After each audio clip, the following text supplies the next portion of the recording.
আসসালামু আলাইকুম, আশা করি সবাই ভালো আছো। আজকে আমরা দুইটা চ্যাপ্টার পড়ব। একটা হচ্ছে তোমার পদার্থের গাঠনিক ধর্ম, মানে তোমার পদার্থবিজ্ঞানের ফার্স্ট পার্টে দুটো চ্যাপ্টার। একটা হচ্ছে তোমার পদার্থের গাঠনিক ধর্ম, পুরোটা লিখতেছি না, গাঠনিক ধর্ম। আর একটা হচ্ছে তোমার আদর্শ গ্যাস ও গ্যাসের গতিতত্ত্ব। দুইটা চ্যাপ্টার মেডিকেল অ্যাডমিশন টেস্টে বেশ গুরুত্বপূর্ণ আর খুবই সহজই দুটো চ্যাপ্টার। আমি খুবই সহজ করেই বলার চেষ্টা করব।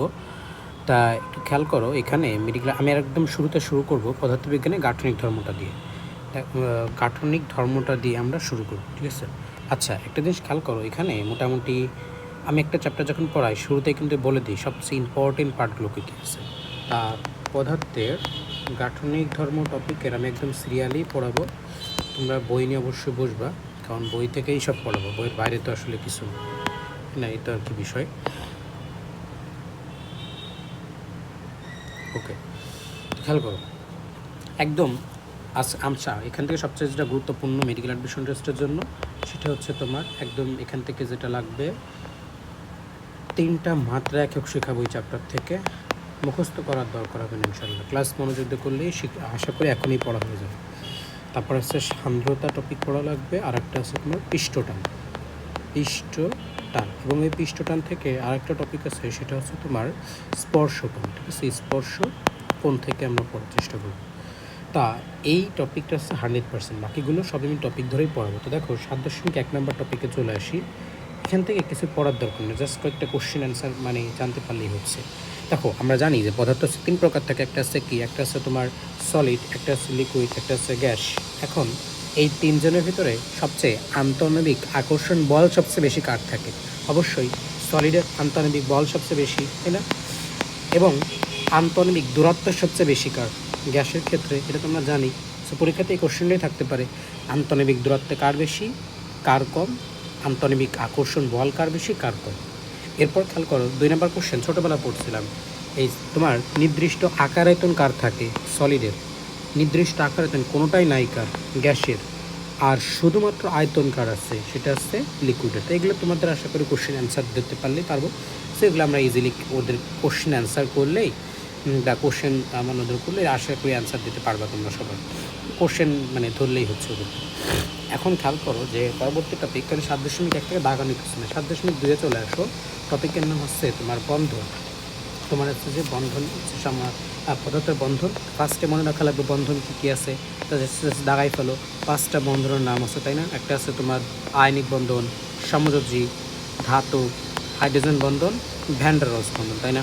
ওকে, কোশ্চেন থাকতে পারে নিচের কোনটা বন্ধনের প্রকারভেদ নয়, তো এখান থেকে যে কোনো 3টা থেকে বানাই দিতে পারে। ওকে, দ্যাটস ইট। এখন চলে আসো বন্ধনগুলো নিয়ে একটা কথা বলবো। তো ফার্স্টে আয়নিক বন্ধন, এটা তোমরা জানি। আয়নিক মানে কি? একটা ধাতু এবং একটা অধাতুর ভিতরে গঠিত হয়, তাই না? সেটা তো জানা আছে। এবং ধাতু আসছে কী করবে? ইলেকট্রন ত্যাগ করবে, অধাতু আসছে ইলেকট্রন গ্রহণ করবে। ওকে, এখান থেকে একটা কোশ্চেন আসে, আয়নিক বন্ধন গঠনের শর্ত 9 নিচের কোনটা? দেখো বইয়ের 3টা শর্ত আছে, এটা একটু দাগাই ফেলো।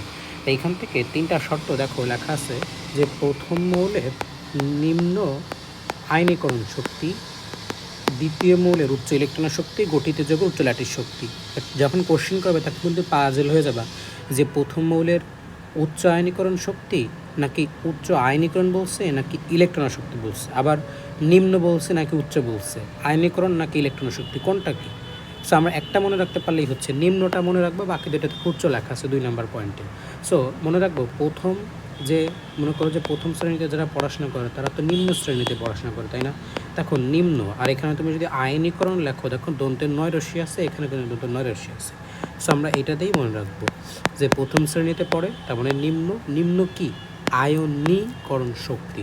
তাহলে প্রথম মৌলের নিম্ন আয়নীকরণ শক্তি, বাকি দুইটা উচ্চ, অর্থাৎ দ্বিতীয় মৌলের উচ্চ ইলেকট্রন শক্তি, গঠিত যৌগের উচ্চ ল্যাটিস শক্তি। কোশ্চেন থাকতে পারে নিচের কোনটা আয়নিক যৌগের বৈশিষ্ট্য নয়, শেষ।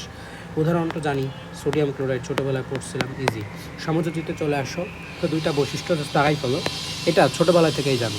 সমযোজী বন্ধু গঠিত হয় কার মাধ্যমে? 2টা অধাতুর মাধ্যমে, এবং ইলেকট্রন শেয়ারের মাধ্যমে তৈরি হয়, তাই না?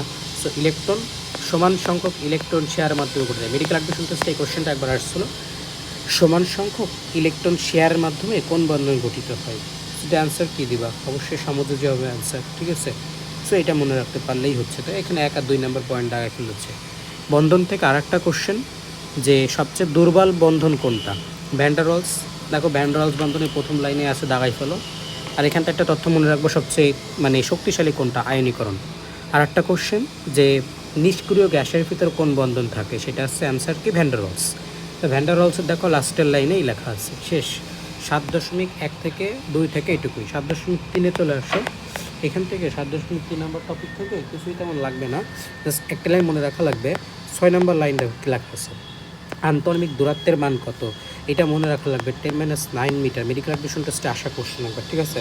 এখন এই কোশ্চেনটা আরেকটা জিনিস মনে রাখবো, এই 10-9 দিয়ে বইয়ের আরেকটা তথ্য আছে তোমার লাস্টের দিকে 7.16 নম্বর টপিক, সেটা হচ্ছে আণবিক পাল্লা। তাই এটা একটু অ্যারো চিহ্ন দিয়ে লিখে রাখো যে আণবিক পাল্লা আন্তর্মিক দূরত্ব দুইটাই সেম মান, 10⁻⁹ মিটার। এখন খেয়াল করো যে আমরা পদার্থকে 3 ভাগে ভাগ করছিলাম, তাই না? ওই যে তোমার ছোটোবেলা একটা আছে তোমার সলিড, একটা লিকুইড, একটা আছে গ্যাস। দেখো আমরা এই 3 ভাগ, এটাকে আবার 2 ভাগে ভাগ করব। একটা আছে কঠিন বা সলিড, আর একটা বাকি যে দুটো থাকবে লিকুইড আর গ্যাস, এটাকে আমরা একসাথে বলি প্রবাহী। তো পরীক্ষাতে আলাদা করে কোশ্চেন আসে প্রবাহী কী কী, তাহলে প্রবাহী আছে লিকুইড, গ্যাস।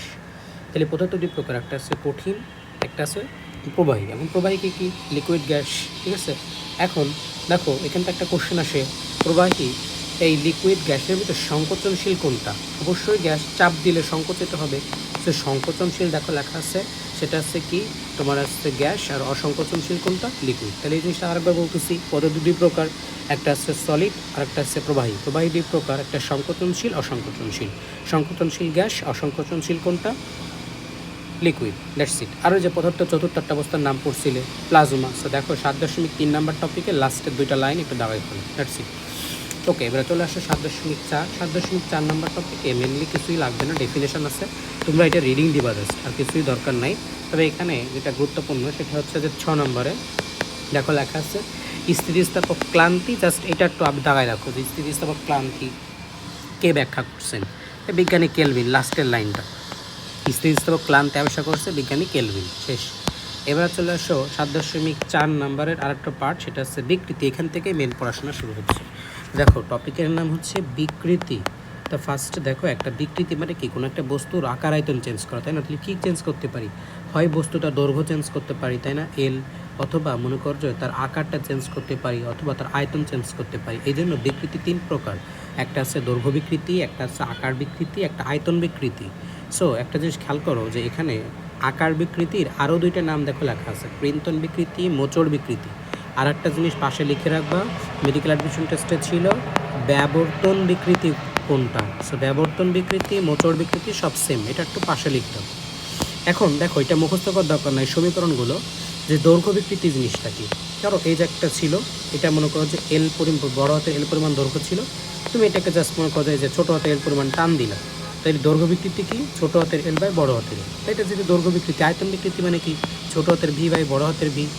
আকার বিকৃতি কি, থিটা ইজ ইকুয়ালস টু ছোটো হাতের ডি বাই বড় হাতের ডি। তাহলে এখান থেকে জাস্ট একটা কথা মনে রাখবো, ছোটোটা উপরে, বড়টা নিচে, এটুকু মনে রাখতে পারলেই হচ্ছে, মুখস্থ করার তো দরকার নাই, তাই না? এখন দেখো একক মাত্রা কি বিকৃতির, 2টাই আয়তন, সো কোনো একক থাকবে, নো একক নো মাত্রা, ইজি। এখন চলে আসো পরবর্তী টপিকটা হচ্ছে যে তোমার আছে পীড়ন, খুবই গুরুত্বপূর্ণ যেটা। দেখো ইংলিশ টার্ম লেখা আছে স্ট্রেস, তার মানে কি, পীড়ন মানে হচ্ছে এক প্রকার চাপ বলতে পারি। সো এখান থেকে আমরা সমীকরণটা যদি লিখি পি ইজ ইকুয়ালস টু, আচ্ছা তার আগে দেখো 3টা হয়ে যায়, একটু করে যেটা দেখে আসলাম, বিকৃতি 3 প্রকার, এটাও কিন্তু 3 প্রকার আছে। একটা হচ্ছে তোমার আকার, একটা তোমার হচ্ছে আয়তন, আর একটা তোমার হচ্ছে যে কি আকার, আয়তন, দৈর্ঘ্য। তো ওই সেম কথাবার্তা, আকার বিকৃতিকে আমরা হচ্ছে তোমার 3 ভাগে নামে ডাকছিলাম, একটা হচ্ছে মোচড়, একটা হচ্ছে পিন্তন, আর একটা হচ্ছে ব্যবর্তন। যে তোমারটা ওটা একটু জাস্ট লিখে রাখো পাশে, তাইলেই হচ্ছে। ওকে, এখান থেকে যেটা লাগবে সমীকরণ মনে রাখা লাগবে, একক মনে রাখা লাগবে, মাত্রা মনে রাখা লাগবে। তো এটা মুখস্থ করতে কিছু নয়, একটু খেয়াল করো তো। আমরা পি ইজ ইকুয়ালস টু কি জানি, এফ বাই এ, মানে চাপের যে সমীকরণটা ছিল। এখন এখান থেকে তো মাত্রা তো ইজি বের করা যাচ্ছে, যে এফ মানে কি নিউটন, আর এটা মানে কি metre square, newton metre inverse, এটাকে আমরা একসাথে কি বলি, প্যাসকেল বলি। তো এটা মুখস্থ করতে দরকার নয়, সো মাত্রাকে কখনো মুখস্থ করবে না। এখন চলে আসো একক নির্ণয়, তোমার মাত্রা নির্ণয় করা। সো এটা তো জানা আছে কীভাবে মাত্রা, এফ সমান সমান এম এ বলতে পারো, সমান সমান এ লিখে দিলাম, ছোটো হাতের এম হতে বড় হাতের এম, আর এর জায়গা কী দিই, এল টি ইনভার্স 2, আর ছোটো বড় হাতের এই যে ক্ষেত্রফল আছে তার মানে কি এর স্কোয়ার, এল এল কাটা, আলটিমেটলি কী থাকে M, L inverse 1, T inverse 2। এটা মুখস্থ করাতে দরকার নেই, জাস্ট 20 সেকেন্ডের কাজ বের করে ফেলবে। এখন খেয়াল করো এই চ্যাপ্টারে মেনলি 3টা মাত্রা আছে, তাই এটা একটা শিখলাম। এখন খেয়াল করো একটা জিনিস মনে রাখবা যে তাহলে চাপ পীড়নের মাত্রা তো সেম দেখলাম, আরও কিছুর মাত্রা সেম আছে। দেখবা এই চ্যাপ্টারে সকল গুণাঙ্ক মনে রাখবা, এই চ্যাপ্টারে সকল গুণাঙ্কর মাত্রা একক সেম, এক্সেপ্ট কোনটা, এক্সেপ্ট আসছে সান্দ্রতা গুণাঙ্ক, এক্সেপ্ট সান্দ্রতা গুণাঙ্ক, ঠিক আছে, সান্দ্রতা গুণাঙ্ক। এখন কোশ্চেন করতে পারে সান্দ্রতা গুণাঙ্কের মাত্রা একক কি, তা আগের মাত্রা যদি বের করতে পারো এটা বের করা 1 সেকেন্ডের কাজ। জাস্ট দেখো আগের তাই লিখে দিচ্ছি যে তোমার নিউটন মিটার ইনভার্স 2 বা প্যাসকেল ছিল, আর ওই যে তোমার এককটা কি মাত্রা কি ছিল যে M, L inverse 1, T inverse 2, তাহলে সান্দ্রতা কি জাস্ট 1টা সেকেন্ড যুক্ত করে দাও তাইলেই হচ্ছে।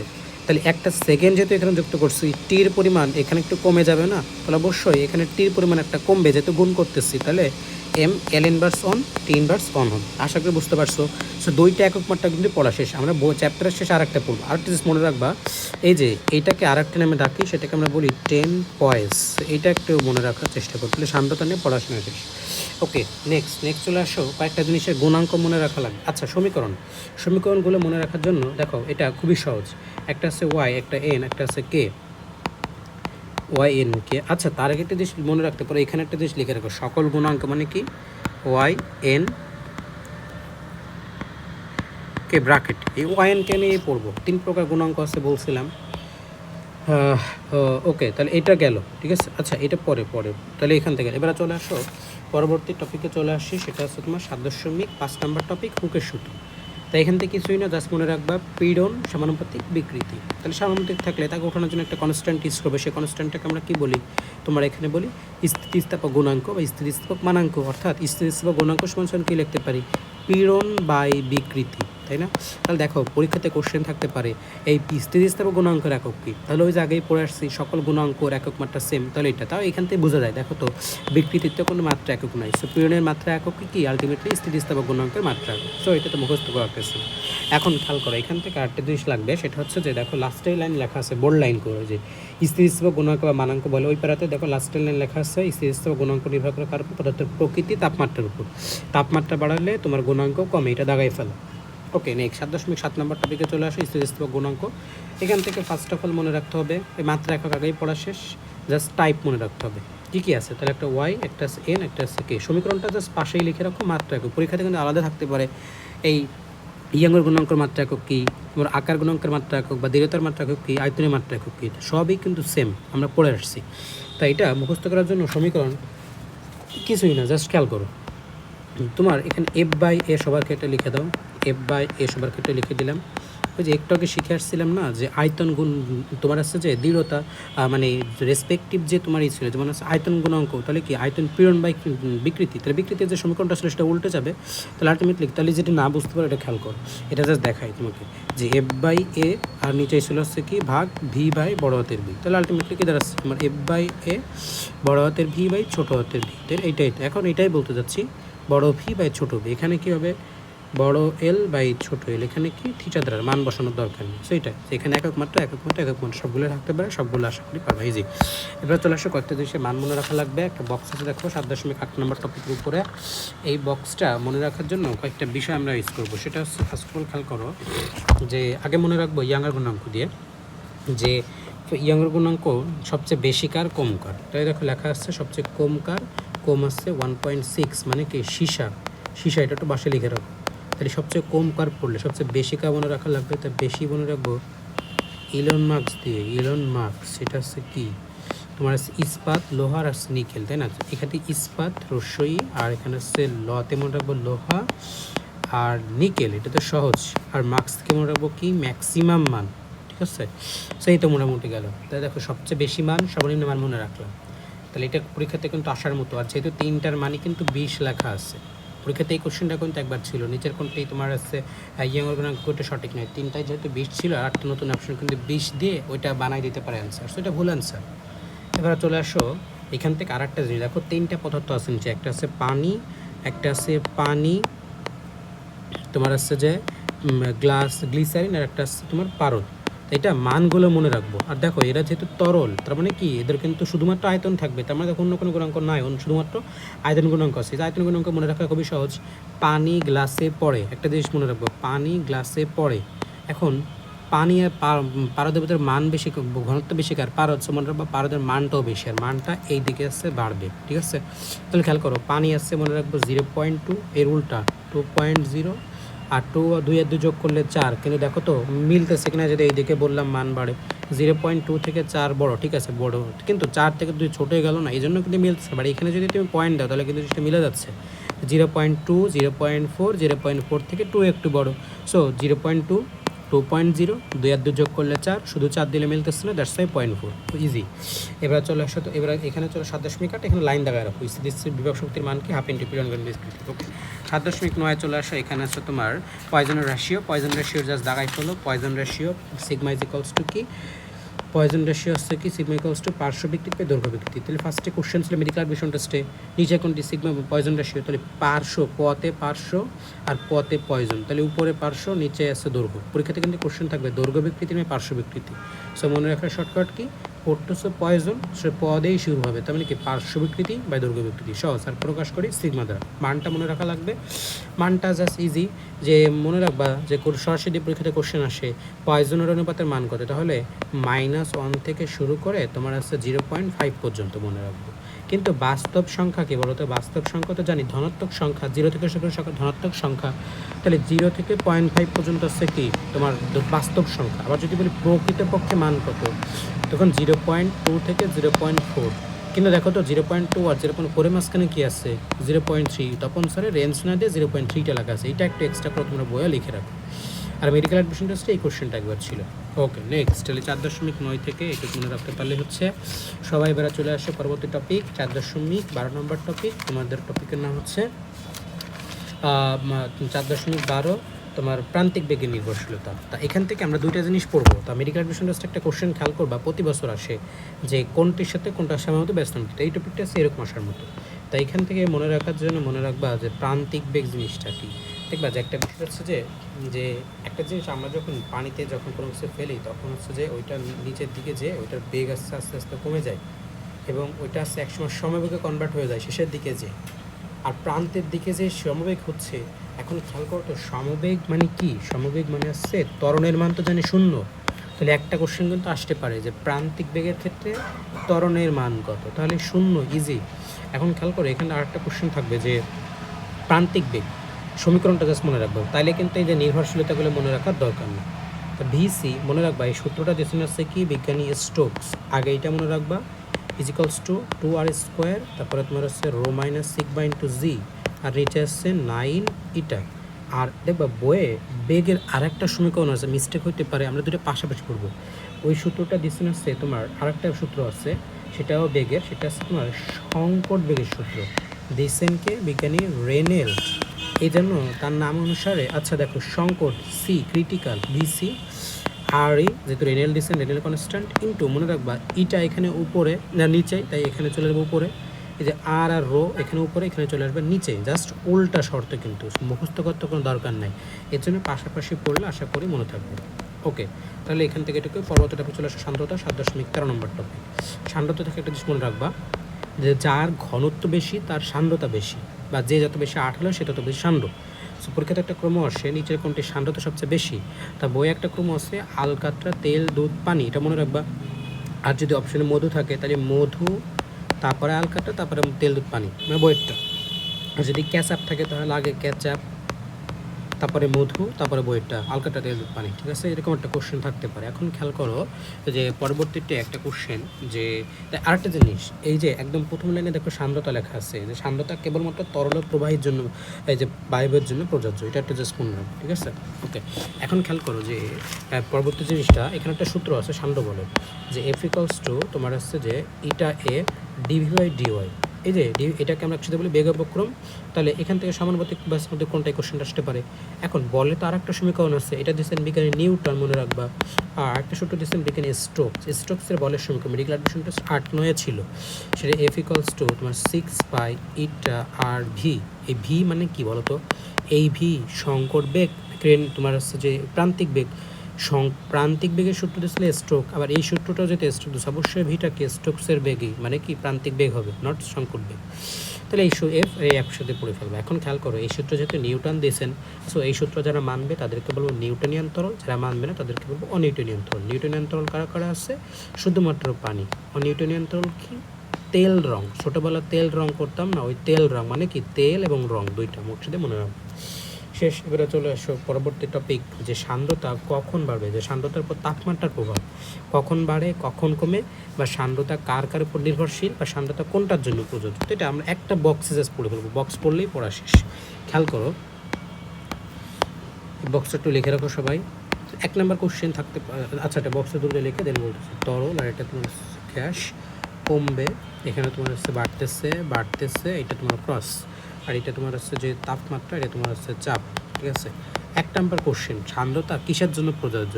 তরল, গ্যাস, বায়বীয়। তাহলে কোনটা? অবশ্যই তরল আর গ্যাসের জন্য প্রযোজ্য। 2 নম্বর কোশ্চেন, সান্দ্রতার উপর নির্ভরশীল বিষয়সমূহ কী কী আছে? দুইটা, একটা আছে তাপমাত্রা, একটা আছে চাপ। এটা একটা কোশ্চেন গেলে। এরপরে কোশ্চেন, কখন বাড়বে কখন কমবে। তো দেখো কোশ্চেন কি, তরলের ক্ষেত্রে তাপমাত্রা বাড়ালে সান্দ্রতা কেমন? কমবে। গ্যাসের ক্ষেত্রে তাপমাত্রা বাড়ালে সান্দ্রতা কি? বাড়বে। তাই এগুলো সব পড়ে ফেলবা। আর এই যে গ্যাসের ক্ষেত্রে চাপ বাড়াচ্ছি, সান্দ্রতা কোনো পরিবর্তন হচ্ছে না, এটা প্রমাণ করছে ম্যাক্সওয়েলটা এখানে একটু কষ্ট করে লিখে রাখো। ওকে, এখন এইটা তোমার কেন আসলে বাড়ে, এটা একটা ব্যাখ্যা আছে। Eta is proportional to C is proportional to √T, মানে ইটার সাথে যে সি মানে তো আরএমএস বেগ, সি তো জানতে যে 3 √3RT/m, সো এখান থেকে আসে। সো দেখো ওইখান থেকে তোমার ওই 3RT/m, ওই RT তার মানে কি টি বাড়ালে সান্দ্রতা কিন্তু বাড়তেছে। তো তাইতে কিন্তু বলা আছে যে তাপমাত্রা বাড়ালে সান্দ্রতা বাড়ে। ইজি কোশ্চেন কিন্তু। এখন এইটাকে অ্যাপ্লিকেশন করা একটা ম্যাথ ছিল, যে তোমার কোনটার সান্দ্রতা সবচেয়ে বেশি। তাই এটা আমরা পরবর্তী টপিক পড়বো, পরবর্তী চ্যাপ্টার যখন 10.10 নম্বর টপিক পড়বো আরএমএস বেগ তখন পড়াবো। তাহলে এখান থেকে কখন বাড়ে কখন কমে বা কখন নির্ভরশীল নয় এটা পড়া হলো, কোন কোন পদার্থের জন্য প্রযোজ্য এবং কোনটার উপর নির্ভরশীল হলো। শেষ। এবারে চলে আসো তোমার পরবর্তী টপিক, যে তোমার হচ্ছে যে 7.16 নম্বর টপিক। 7.16 নম্বর টপিক হচ্ছে তোমার পিষ্টটান। পিষ্টটান সহজ, যেখান থেকে ফার্স্টে মনে রাখতে হবে ইংলিশ টার্ম কি পিষ্টটান, একদম প্রথমেই। আচ্ছা, পিষ্টটান মনে রাখবা অনলি ফর তরলের জন্য এটা, ওকে।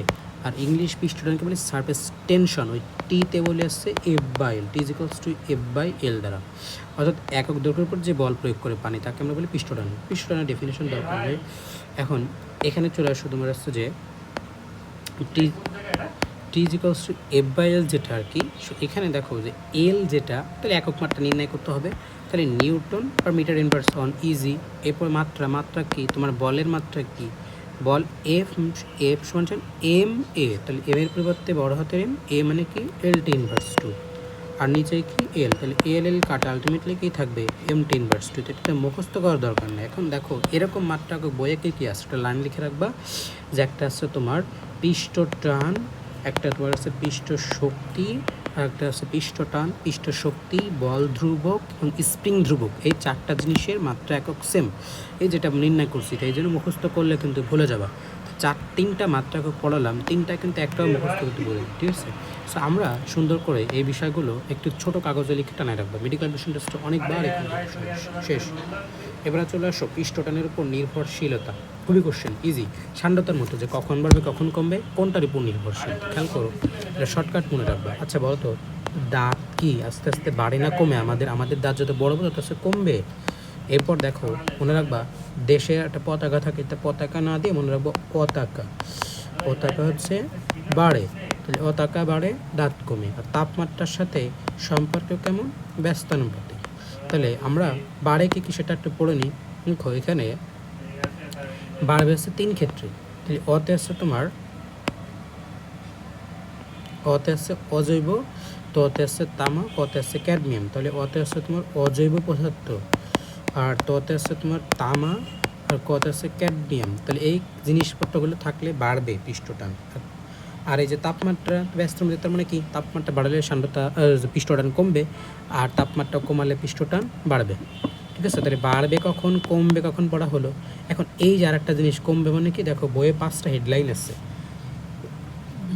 দযুক্ত তযুক্ত, দূষিতকরণ, দ্রবীভূত বস্তুর উপস্থিতি, তাপমাত্রা, তারপরে হচ্ছে কি তোমার হচ্ছে তড়িতাহিতকরণ এবং তরলের মুক্ত তল, দেখো তো সবগুলো যুক্ত যুক্ত শব্দ না, সেই জন্য দেখো সবগুলো শেষে কিন্তু কম লেখা আছে, তাহলে মনে রাখবো বইয়ের যে 5টা আছে সবাই থাকলে কম। ওকে, এখন আরেকটা কোশ্চেন তো পরীক্ষাতে আসে যে নিচের কোনটির উপর পৃষ্ঠটা নির্ভরশীল নয়। তাহলে দেখো বইয়ে যেহেতু আর যুক্ত শব্দ আছে, তাহলে মনে রাখবো এই তার বাইরে যা আছে সেটা অ্যান্সার। মেডিকেল অ্যাডমিশন টেস্ট 8, 9, 18, 19 একটা কোশ্চেন ছিল নিচের কোনটির উপর পৃষ্ঠটা নির্ভরশীল নয়। একবার ছিল চৌম্বকত্ব আর একবার ছিল চাপ। তো বুঝতেই পারতো সেইটা অ্যান্সার, যেহেতু তার সাথে মিলতেছে না। এইখান থেকে এইটুকুই মনে রাখতে পারলেই হচ্ছে। এবারে চলে আসো পৃষ্ঠটান থেকে আরেকটা জিনিস পড়া লাগবে, পৃষ্ঠটান সম্পর্কে কয়েকটি সংজ্ঞা। এটা একটা আছে যে সংশক্তি বল, একটা আসঞ্জন বল, একটা তোমার আণবিক পাল্লা। এই আণবিক পাল্লার মান তো আগেই পড়ে আসছি, অ্যান্সার বলো। হ্যাঁ, 10⁻⁹ মিটার। ওই যে তাহলে আরেকটা জিনিস পড়ছিলাম তো, 10⁻⁹ মিটার কী বলি আমরা, এটা কিন্তু আন্তঃনৈমিক দূরত্বের মানে বলছিলাম কিন্তু। তাহলে সংশক্তি মানে একটা জিনিস মুখস্থ করার দরকার নাই, জাস্ট বুঝো। স্বপ্রজাতি বা সহজাত বা সহদর মানে কি, নিজের বলতে বোঝায়, তাই না? এই মানে মনে রাখবো সবসময় অলওয়েজ একই। তাহলে একই পদার্থের ভিতর যে বল তাকে বলবো সংশক্তি বল, আর বিভিন্ন পদার্থের ভিতর যে বল তাকে কি বলবো আসংসী বল। তাহলে মানে একই, মানে সংযুক্তি বল মানে কি একই পদার্থের ভিতর যে বল, আসঞ্জন মানে কি বিভিন্ন পদার্থের ভিতরে যে বল। মেডিকেল অ্যাডমিশন টেস্টে এই কোশ্চেনটা 2বার ছিল। ওকে, এবারে চলে আসো এই দুটো অ্যাপ্লিক সংজ্ঞাকে কাজে লাগায় আজকের চ্যাপ্টারের লাস্ট টপিক 7.18 নম্বর টপিক পড়বো, সেটা তোমার আসছে স্পর্শকোণ। তাই এটা দেখো আমি একটা চিত্র আঁকি। আগে 1 নম্বর চিত্রে ধরো এই যে মিস পয়েন্ট, এখান থেকে পানির তল উপরের দিকে উঠতে এসছে, পানি উপরের দিকে, এই যে ফাঁকা মানে পানি দেখাচ্ছে এখানে, বাট এখানে দেখো পানিটা নিজেই নামতেছে। এই যে দেখো ফাঁকা থাকে মানে মনে রাখবা গ্লাসটা ভিজি নাই, বাট এখানে গ্লাসটা কিন্তু ভিজছে। আর এই তলটা দেখতে কেমন লাগতেছে, তলটা দেখতে লাগতেছে তোমার উত্তল। দেখো আমি যদি একটা উত্তল লেন্স আঁকি, উত্তল লেন্স লাগতেছে না, সেটা হচ্ছে উত্তল, বাট এইটা আবার খেয়াল করে এটা কিন্তু আবার অবতল লাগতেছে, ইজি। তাহলে 1 নম্বর খেয়াল করো, পানির উপরের তলে অবতল, গ্লাসটা ভিজিনি, এবং আর একটা কথা যেটা বললাম যে সেটা হচ্ছে কি তলটা উপরের দিকে উঠতেছে আর এটা তলটা নিচের দিকে নামতেছে। এখন খেয়াল করো ব্যাখ্যাটা, আমি দুটো ডেফিনেশন খেয়াল করছিলাম যে শুধুমাত্র মনে করো পানিতে বল আছে, আর এই যে পানি আর গ্লাসের ভিতর কী বল বলতো, পানি আর গ্লাসের ভিতরে আছে আর বিভিন্ন পদার্থ, তার মানে কী বল, এটা আসঞ্জন বল। একটা শর্ত পড়বো, সেটা হচ্ছে তোমার এই আসঞ্জন বলটা মনে করো বেশি সংশক্তি বল থেকে, তাহলে কী হবে, তাহলে যার বল বেশি সবাই তার দিকে যায়, তাহলে বীর মান বেশি, তার মানে কি সবাই বীর দিকে যাবে। এই জন্য দেখো পানি হিসেবে আস্তে আস্তে উপরের দিকে উঠছে, এই জন্য পানির তলটা উপরের দিকে চলে গেছে। এখানেও সেম কথাবার্তা, তাহলে তল যেহেতু উপরে উঠছে দেখতে কেমন লাগতেছে অবতল। তারপরে একটা জিনিস খেয়াল করো, তো আমি দেখতে কোন আঁকি, ধরো একটা কোন আঁকলাম, এই যে আর একটা কোন আঁকি, দেখো তো দেখতে বড় লাগতেছে কোনটা, এটা অবশ্যই তার মানে কি এটা সূক্ষ্মকোণ, আর এটা স্থূলকোণ মানে 90 ডিগ্রি বড়। তাহলে এখান থেকে কী কথা বলতে পারি, 1 নম্বর কথা বলতে পারি। তাহলে দেখো এটা পর, আর এটা জাস্ট উল্টা, যে মনে করো এখানে শুধুমাত্র পানির বল আর এখানে পানি গ্লাসের বল, তাহলে এখন উল্টা শর্ত যে এর মান বেশি, তার মানে কি সবাই এর দিকে আসবে। তাহলে দেখো সবাই এর দিকে আসছে মানে কি সবাই দেখো নিচের দিকে চলে আসছে। তেমন যে আগের মতো কথাবার্তা, তোমার তলটা দেখতে কেমন লাগতেছে উত্তল, দেন তোমার এখানে কোনটা কেমন হলো অবতল হলো, সরি তোমার হচ্ছে যে সূক্ষ্মকোণ হলো, আর তোমার হচ্ছে যে পানির তলটা নিচের দিকে নামছে আর উপরে ফাঁকা আছে, তার মানে কি গ্লাসটা ভিজি নাই। আমরা দুইটা নাম মনে রাখি, একটা মনে রাখবো এই শর্তটা। তাহলে এই শর্তটা কী পড়লাম, 1 নাম্বারটা পড়ছিলাম হচ্ছে কি যে পানির তল উপরে ওঠে, 2 নাম্বারটা বলছিলাম কি যে তলটা দেখতে কেমন হবে অবতল, কোনটা কেমন, কোনটা আছে সূক্ষ্মকোণ। এবং আর একটা কথা বললাম, এই যে পানির তল উপরে এটাকে আমরা বলি অভিক্ষেপ, আর ওইটাকে বলবো অবক্ষেপ। অবক্ষেপ মানে নষ্ট হয়ে যাওয়া না, তা নিচের দিকে নামাতা, দেখো এটা অবক্ষেপ, অভিক্ষেপণ উপরে। তাহলে তোমার পানির তল উপরে, অভিক্ষেপ, তোমার আছে অবতল, কোনটা 90। আর একটা জিনিস কি তোমার আছে কাজকে ভিজছে কি ভিজি নেই, বাস ভিজছে, দ্যাটস ইট। পরীক্ষাতে কী কোশ্চেন আসতে পারবে, ধরো তোমাকে একটা কোশ্চেন দিলাম যে কখন কাজ ভিজবে, একটা আছে তোমার 95, তোমার একটা তোমার আছে 90, একটু জাস্ট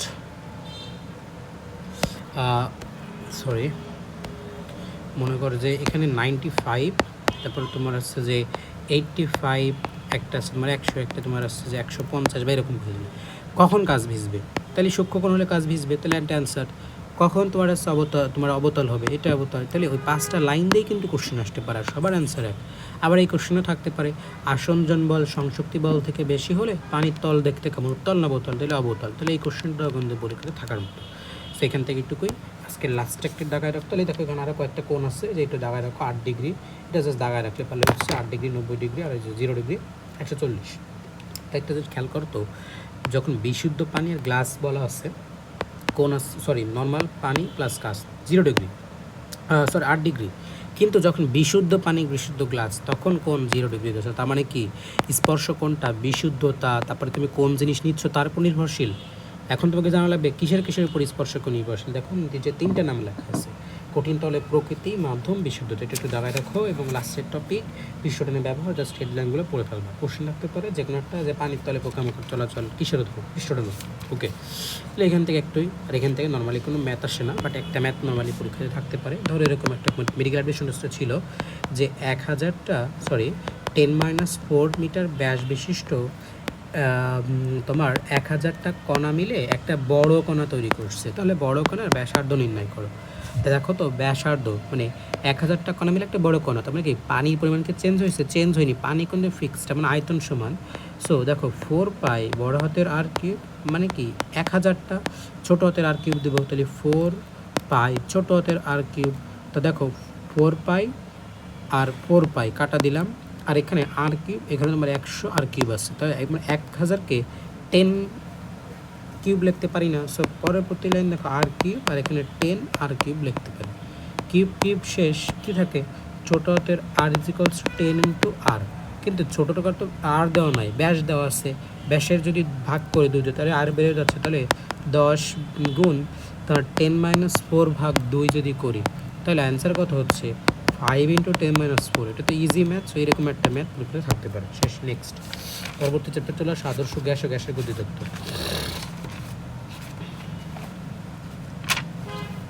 ও আচ্ছা, এখন তাহলে মেডিকেল অ্যাপ্লিকেশন টেস্টের জন্য কী পড়বা, 3টা মাত্রা একক পড়তে হবে, কখন পৃষ্ঠটান বাড়ে কখন কমে এবং কখন সান্দ্রতা বাড়ে কমে, বক্সটা পড়বা। আর হচ্ছে তোমার হচ্ছে এই যে স্পর্শ কোণ নিয়ে যে কয়েকটা কথাবার্তা বললাম, কখন উত্তল কখন অবতল। ওকে, এগুলো মোটামুটি পড়লেই হচ্ছে। এবার চলে আসো আদর্শ গ্যাস। আচ্ছা, একটা কোশ্চেন দিয়েই শুরু করি। আদর্শ গ্যাস পড়তেছি, তার মানে আদর্শ সমীকরণটা বলো আর। হ্যাঁ, কোনটা না, পিভি ইজিক্যালস টু, হ্যাঁ ওইটাই, PV is equals to NRT, PV is equals to NRT, ঠিক আছে। হ্যাঁ এটা জানে। আর এই সূত্রটা কোন কোন সূত্র থেকে আসছে, বয়েল চার্লস, তারপর তোমার চাপের সূত্র, অ্যাভোগাড্রো সূত্র, তাই না। ওকে, আরেকটা কোশ্চেন পড়ছিল না ইন্টারে, যে কখন আদর্শ গ্যাস হবে, বাস্তব গ্যাসকে আদর্শ গ্যাসে কনভার্ট করার সূত্র কি, উচ্চতাপ নিম্নচাপ, তাই না। সো দেখো একদম শুরুতে এই শর্তটাই কিন্তু লেখা আছে, মেডিকেল অ্যাডমিশন টেস্টে আসা কোশ্চেন, যে 4 নম্বর লাইন 10.1-এর 4 নম্বর লাইন, যে নিম্নচাপ উচ্চ তাপমাত্রা, এই সমীকরণ সূত্রটা মানে এই শর্তটা দাগায় রাখো, আদর্শ গ্যাসের বৈশিষ্ট্য। আচ্ছা দেখো, এটা পড়ার আগে একটু খেয়াল করো, গত চ্যাপ্টারেই কিন্তু পড়ে আসলাম, গ্যাসের ক্ষেত্রে আন্তঃনবিক দূরত্বের মান কেমন হবে, দূরত্বের মান অনেক বেশি হবে, যার কারণে দেখো দূরত্ব বেশি থাকলে আকর্ষণ বিকর্ষণ কি থাকবে বা থাকবে না, অবশ্যই থাকবে না, তার মানে কি আকর্ষণ বিকর্ষণ নেই বললেই চলে। আর এক ছোটোবেলা একটা লাইন পড়ছিলে, গ্যাসের ক্ষেত্রে আয়তন কেমন থাকে, নগণ্য বা পাত্র আয়তন ধারণ করে, দেখো তাই তো লেখা আছে। আর প্রথম লাইনটা দেখো, তাহলে বৈশিষ্ট্য খেয়াল করো, 1 নম্বর বৈশিষ্ট্য পিভি ইজিক্যালস টু এনআরটি সূত্র মেনে চলে, সহজ, গ্যাসের সূত্র তাও গ্যাসের সূত্রতে মানবে। 2 নম্বর বৈশিষ্ট্য লেখা আছে, অভ্যন্তরীণ শক্তি আয়তনের উপর নির্ভরশীল নয়, ঠিকই তো আছে। দেখো অভ্যন্তরীণ শক্তি ইজিক্যালস টু কি 3/2 RT, তাহলে কি এখানে আয়তনের কোনো কিছু লেখা আছে না, টির লেখা আছে। কোশ্চেনটা থাকতে পারে অভ্যন্তরীণ শক্তি কিসের উপর নির্ভরশীল, তাপমাত্রার উপর নির্ভরশীল, কেমন সম্পর্ক, সমানুপাতিক সম্পর্ক, শেষ, তাহলে তাই তো লেখা আছে। ওকে, নেক্সট 3 নাম্বার লেখা আছে এখানে আকর্ষণ বিকর্ষণ নাই, ওকে রিডিং পড়া, তারপর আয়তন কেমন, নগণ্য। তারপরে দেখো 4 নাম্বার নিচে লেখা আছে চলরাশি কী কী আছে, পিভিটি, ছোটোবেলা থেকেই জানি, জাস্ট তাকায় রাখো। নেক্সট পরবর্তী তোমার আছে যে লাগবে গ্যাসের সূত্র বলে 10.2, এখান থেকে জানা ইজি, এখানে জাস্ট তোমরা একটা বক্স করে পড়ে ফেলতে পারো, জাস্ট 3টা সূত্র এরকম, এখানে আছে বয়েল, এখানে আছে তোমার চার্লস, এখানে তোমার আছে চাপের সূত্রগুলো তোমার আছে যে P equals to 1/v, P তোর বি ইকুয়ালস টু তোমার আছে টি, এখানে পি ইকুয়ালস টু টি, এখানে স্থির কোণটা তাপ, তারপরে এখানে স্থির কোণটা তোমার আছে যে ভি, এখানে তোমার আছে যে ওই যে কোনটা ভি, আর এখানে তোমার সরি এখানে আছে পি। হ্যাঁ, তাহলে ওই যে তাপমাত্রা স্থির থাকলে কী বলে, আইসোথার্ম বা সমতাপীয়, চাপ আইসোকোর বা সমচাপীয়, এটা আইসো বার আয়তন স্থির, ধর উল্টা বললাম, চাপ কি বারের একক না, সো তোমার এখানে চাপ যদি স্থির থাকে তাহলে সেটা কেবল আইসোবার বা সমচাপীয়, আর এটা কেবল আইসোকোর মানে আয়তন সময় আইসোকোর বা সময়তনী রেখা। আর একটা কোশ্চেন যে তোমার লেখা চিত্রটা কেমন, এটা তোমার কি দেখো এই দুইটা আসছে, নিচের দুইটা তোমার কি সমানুপাতিক আছে, তোমার কি মূলবিন্দু কেমন সরল রেখা, এটা নিয়ে সমস্যা নেই। বাট এইটা নিয়ে ঝামেলা আছে। রসায়নে আছে তোমার আছে কি আয়তাকার অধিবৃত্ত, বইয়ে লেখা আছে ফিজিক্সে দেওয়া আছে পরাবৃত্ত, বাট ইংলিশ টাইম কি রেক্ট্যাঙ্গুলার হাইপারবোলা। তো হাইপারবোলা মানে কি অধিবৃত্ত। সো একই অপশনে যদি অধিবৃত্ত পরাবৃত্ত থাকে তাহলে কোনটা দাগাবা, অবশ্যই অধিবৃত্ত দাগাবা। আর আলাদা থাকলে আলাদা দাগাবা, অধিবৃত্ত পরাবৃত্ত আলাদা থাকলে যখন যেটা থাকবে সেটা, একসাথে থাকলে অধিবৃত্ত। শেষ। আর একটা অনুসন্ধান মনে রাখবা, ঘনত্বের সাথে সম্পর্ক কী, ঘনত্বের সাথে চাপের সম্পর্ক সমানুপাতিক, তাপের সম্পর্ক ব্যস্তানুপাতিক। এখন চলে আসো সূত্রগুলোতে ম্যাথগুলো করবো। গাণিতিক উদাহরণ 10.1 চলে আসো। এখান থেকে 1 আর 2 নম্বর ম্যাথটা দাগাই ফেলো। 1 আর 2 নম্বরটা দাগাই হচ্ছে এখান থেকে 1 নম্বর আর 2 নম্বরে দাগাই ফেলো যে তোমার বুঝলে 1 নম্বরে লেখা হয়েছে স্বাভাবিক তাপমাত্রা চাপে আচ্ছা একটা জিনিস খেয়াল করো তো তোমরা, যে P is proportional two 1/v, এখান থেকে কীভাবে সূত্র লেখা লাগে, P1 P2 V2 V1 কিন্তু নট V1 V2, এটা মনে রাখবো। চলে যে P1 P2 P1 V1 P2 V2, এটা তো সহজ জানা আছে আশা করি। এখন খেয়াল করো এখান থেকে পরবর্তী যেটা, এই যে এখানে 3টা জিনিসের মান দেওয়া থাকতে পারে, জাস্ট পরেরটা কিন্তু নির্ণয় করা লাগতে পারে। এটা তো সহজ জিনিস, আশা করি এটা নিয়ে সমস্যা হবে না। এখন খেয়াল করো যে তোমার 2 নম্বর যে ম্যাথটা আছে খুবই গুরুত্বপূর্ণ ম্যাথ, যে তোমার হ্রদের গভীরতা নির্ণয়, এটা শর্টকাট ইউজ করো। দে এইচ ইকুয়ালস টু মনে রাখবা ব্যাসার্ধ বা ব্যাস দেওয়া থাকলে এইচ ইকুয়ালস টু n³ - 1 × 10। তারপরে তোমার ক্ষেত্রফল দেওয়া থাকলে এইচ ইকুয়ালস তোমার 10.2 গুণ 10.2 গুণ 10.2 গুণ, এখানে হচ্ছে ব্যাস, ক্ষেত্রফল, আয়তন। এখানে আবার n³, এখানে n² - 1, এখানে তোমার হচ্ছে কি n-1, ঠিক আছে। তাহলে এখানে কি বললাম 10.2 n³ - 1 n² - 1 n-1। এখন খেয়াল করো পরীক্ষাতে যেটা থাকবে সেটা, এখন বইয়ে দেখো লেখা আছে ব্যাস দ্বিগুণ করছে, তাহলে ব্যাসের সূত্রে বসাও, এন মানে কি সেটা গুণ, তাহলে দেখলে বোঝা যাচ্ছে যেহেতু দ্বিগুণ করছে তাহলে n³ মানে কি n = 2, 2³ মানে কি 8 - 1 7, 7-এর সাথে 10 গুণ করলে কত হচ্ছে 71 পয়েন্ট কত 4, 10 গুণ তোমার হচ্ছে কত 7, 10.2 গুণ দেখা গেল 7.70, আর এখানে 2 আর 7 গুণ করলে কত হচ্ছে 714, মানে কি 1.4 মানে 71.4। অ্যান্সার আছে 72, যেটা যখন থাকবে সেটা দেখাই দেবে, কাছাকাছি শেষ। এখন চলে আসবে পরবর্তী 10.6 নম্বর টপিক। 10.3 নম্বর টপিক আদর্শ গ্যাসের সমীকরণ তো আগেই পড়া শেষ। 10.4 নম্বর সূত্র এই যে ঘনত্বের সমীকরণ পড়া হয়ে গেছে। 10.5 এটার জন্য আবার পড়লে সমস্যা নেই। 10.6 এখান থেকে জাস্ট মনে রাখবা প্রমাণ তাপমাত্রা কত, প্রমাণ তাপমাত্রা কত, আর পরম তাপমাত্রা ডেফিনিশনটা পড়লেই হচ্ছে।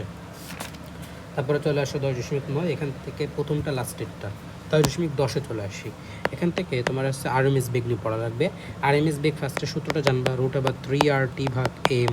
তারপরে তোমার হচ্ছে যে √, যে সূত্রগুলো ছিল আর লিখতে যাচ্ছি না, 3p/m, আরটা ছিল হচ্ছে √3p/ρ, তাই না? সবগুলো মনে রাখা লাগবে, সবগুলো থেকে কোশ্চেন আসতে পারে। এখন খেয়াল করো এম এর সাথে সির সম্পর্ক কী, তোমার ব্যস্ত অনুপাতিক না। সো এখান থেকে একটা কোশ্চেন আসে, কোন গ্যাসের আরএমএস বেগ বেশি, দুইটা কোশ্চেন, কোন গ্যাসের আরএমএস বেগ বেশি, কোনটা সান্দ্রতা বেশি। তাহলে যার আণবিক ভর কম তার তোমার কি সি বেশি। তাহলে ধরো হাইড্রোজেন, একটা অ্যান্সার দাও, hydrogen, oxygen, carbon dioxide, NH3, কোনটার আরএমএস বেগ বেশি? হ্যাঁ হাইড্রোজেনের আরএমএস বেশি। কারণ কি তোমার এটার ক্ষেত্রে বোঝা যাচ্ছে যে তোমার এখানে আছে তোমার আণবিক ভর সবচেয়ে কম, সো দ্যাটস ওয়াই সি সবচেয়ে বেশি। এখন একটা জিনিসের বুদ্ধি করে অ্যান্সার দাও তো, গত চ্যাপ্টারে পড়ছিলাম n = c = √t, মানে যার আরএমএস বেগ বেশি তার সান্দ্রতা বেশি হবে, তাই না? এই কোশ্চেনটাতে ডেন্টাল অ্যাডমিশন টেস্ট 24-25 এবার কোশ্চেন আসছিল, কোন গ্যাসের সান্দ্রতা বেশি। তো এই সেম অ্যান্সার কিন্তু, সো এইটা একটা মনে রাখবা, একই অ্যান্সার, হাইড্রোজেন অ্যান্সার হবে। ওকে, আর দুইটা মান মুখস্থ রাখবা, অক্সিজেন 461, নাইট্রোজেন 493। সো 10.11 আণবিক গতিতত্ত্ব জনক দাগায় রাখো বার্নৌলি। 10.12 তোমার হচ্ছে গ্যাসের চাপের সমীকরণ, আদর্শ গ্যাস, এটা তো জাস্ট সমীকরণটা দাগায় রাখছে। দেখো এটা মুখস্থ করা লাগবে না, P = 1/3 তোমার হচ্ছে যে 1/3 mc² জানা আছে। তো আমরা চাপের সমীকরণ নির্ণয় করা লাগবে। সো চাপটা রেখে 1/3 আমরা সুন্দর করে ভি টাইপটা পাঠিয়ে দেবো, m/v = কি লিখতে পারি, রো লিখতে পারি, তাই না, c²। এখন একটা জিনিস এই পাশে খেয়াল করো যে আমরা PV = 1/3 mc² লিখলাম। আমি যদি এই পাশে 1/3 হাফ mc² লিখি, তার শক্তির সমীকরণ হয়ে গেল, হাফটা যেহেতু বেশি আনছি 2টা এখানে লাগলাম, তো 2 দিকে কাটা গেলে আলটিমেটলি যা আছে তাই থাকলো। সো 2/3 লিখতে পারি। সো এখন কি লিখতে পারি, P = 2/3 E/V। তাহলে এটাও কিন্তু চাপের সমীকরণ, তিনটাই মনে রাখতে হবে। এখন চলে আসো কয়েকটা ম্যাথ টেস্ট করবো। গাণিতিক উদাহরণ 10.2 তিনটা জাস্ট দাগায় রাখো। 1 নাম্বারটা 3 নাম্বারটা এই যে অ্যান্সার আছে, 1 নাম্বারটা দেখাও সবার সেম। তারপর দ্বিতীয় ম্যাথ দেখাও, অ্যান্সার দেখো আছে 68। তৃতীয় ম্যাথ একটার অ্যান্সার 403, একটা তোমার 37-35, মানে 1 3 5 6 যাদের নতুন বই। এখন 1 নাম্বার ম্যাথে দেখো প্রথম পার্টটা কিন্তু পড়া শেষ। তোমার আছে নাইট্রোজেনের আরএমএস বেগ কত, 493। 2 নাম্বার 100 ডিগ্রি সেলসিয়াস তাপমাত্রা আরএমএস বেগ কত। মনে রাখবো একটা শর্টকাট, যে তাপমাত্রা বের করার জন্য মনে রাখবো সেটা হচ্ছে কি 493 ইন্টু 0.8 টি ডিগ্রি সেলসিয়াস, মানে কি নাইট্রোজেনের আরএমএস বের করতে, তাহলে নাইট্রোজেন 493, টি ডিগ্রি মানে কি যত ডিগ্রি সেলসিয়াস বলবো, তাহলে 100 গুণ 0.8, তাহলে কত 80। এখন 80-র সাথে 493 করলে কিন্তু যা আছে তাই তো অ্যান্সার হচ্ছে, তাই না? সো যে কোনোটা বের করতে পারতে পারো, 200 ডিগ্রি, 300 ডিগ্রি, 400 ডিগ্রি। আর এটা শুধুমাত্র নাইট্রোজেনের জন্য প্রযোজ্য, কারণ নাইট্রোজেনের আরএমএস বেগ ইউজ করলাম। দুইটা এবার বলছে কোন তাপমাত্রায় আরএমএস বেগ তোমার আছে অর্ধেক, তাহলে এটা মনে রাখবো। আবারও সেম, কোন তাপমাত্রা বের করতে বলছে, এখানেও সেম। এন কি, এখানে একটা শর্টকাট মনে রাখবা, তোমার আসছে যে n² ইন্টু 273। এর মানে কি আরএমএস বেগ যত বলছে আরএমএস বেগ অর্ধেক, তাহলে এন এর মান অর্ধেক বসাই দাও।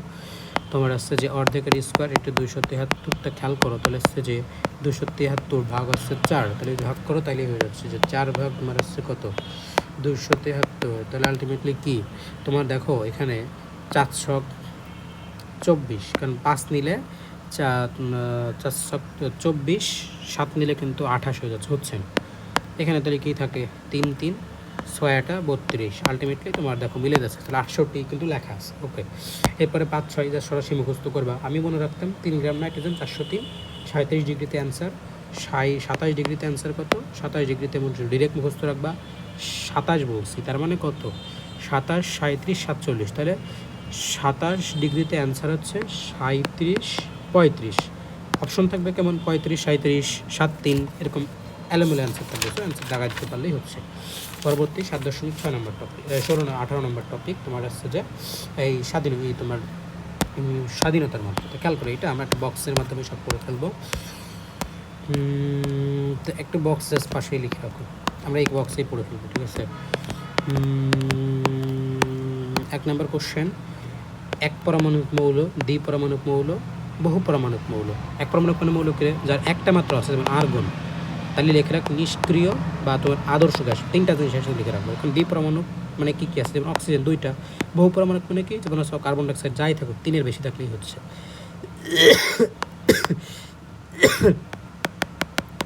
F/2 RT বা KT।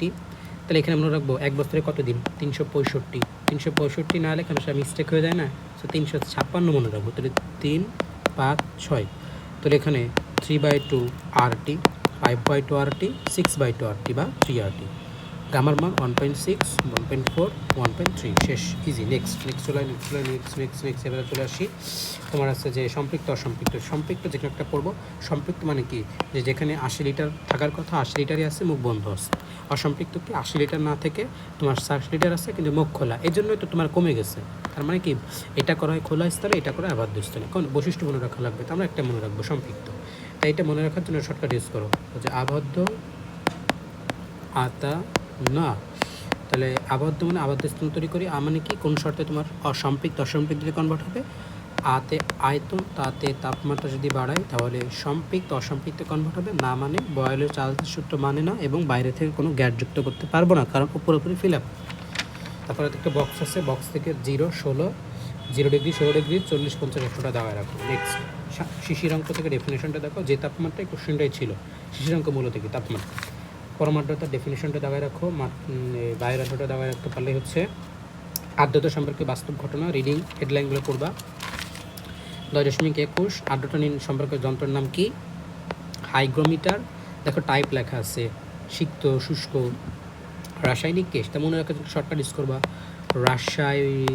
রাশিয়া কে, তাহলে কি রাসায়নিক রাসায়নিক, তারপর সাথে 2টা, সিক্ত বা শুষ্ক, শিশিরাঙ্ক, কতে কেশ। কোশ্চেন থাকতে পারে নিচের কোনটি তোমার যন্ত্র নয়, ইজি। এরপরে দেখো লেখা আছে কোম, তোমার আছে যে 4টা লাইন লেখা আছে 10-22 কখন বৃষ্টি কখন রোদ। দেখো লেখা আছে কম হলে কি হবে, কম হলে আছে আর্দ্র, বেশি হলে কেমন হবে। তাহলে বেশিতে মনে রাখবো বতে বেশি, বেশিতে শুষ্ক। শুষ্ক রোলটা আছে কি কম, তাহলে কমতে আর্দ্র। আর দেখবা ঝড়টা হঠাৎ আসে, কিন্তু বৃষ্টি হতে অনেক টাইম লাগবে। বৃষ্টি হবে, ফার্স্টে মেঘ হবে, বিদ্যুৎ চমকাবে, অনেক টাইম লাগে। এই জন্য বৃষ্টি হচ্ছে ধীরে ধীরে, ঝড়টা আসছে হঠাৎ। সো এই তো এইটুকু মনে রাখতে পারলেই হচ্ছে।